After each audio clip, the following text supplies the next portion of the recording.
ఒక్కసారి బాప్తిస్మం కావాల్సిన చేయి చూపించండి, మీకోసం నేను ప్రార్థన చేస్తాను. యేసు తన రక్తం మీరు పోషిస్తున్నాడు. యేసు తన బాహుతో మిమ్మల్ని బలపరుస్తున్నాడు. మీ పేరు జీవ గ్రంథంలో రాయిపోతున్నాడు.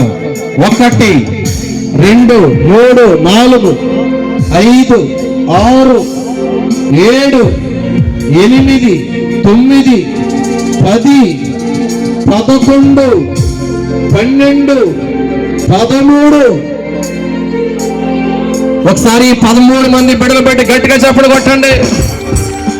మీ పేరు దేవుడు జీవ గ్రంథంలో రాయిపోతున్నాడు. మీ మీద రక్తాన్ని ప్రోక్షించబోతున్నాడు. బాప్తిస్మానికి ముందుకు వచ్చిన ఈ 13 మందిని బట్టి దేవుడు దేవతలను సంబరపడిపోతున్నాడు. మీ చేతులు చూపించి మీకోసం ప్రార్థన చేస్తున్నాను నేను. బాప్తిస్మం కావాల్సిన బిడ్డలు ఒక్కసారి మీ చేయి చూపించండి. యేసయ్య తన రక్తంలో కడగబోతున్నాడు, మిమ్మల్ని తాకబోతున్నాడు. మీ పేరు జీవ గ్రంథంలో రాయిపోతున్నాడు.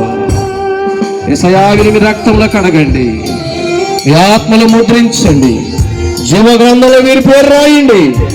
మీరు తీర్మానం స్థిరపరచమని యేసుని ప్రార్థిస్తున్నాము తండ్రి. ఆమేన్. అందరి కోసం ప్రార్థన చేస్తాను. 2 చేతులు పైకి ఎత్తండి. హల్లెలూయా.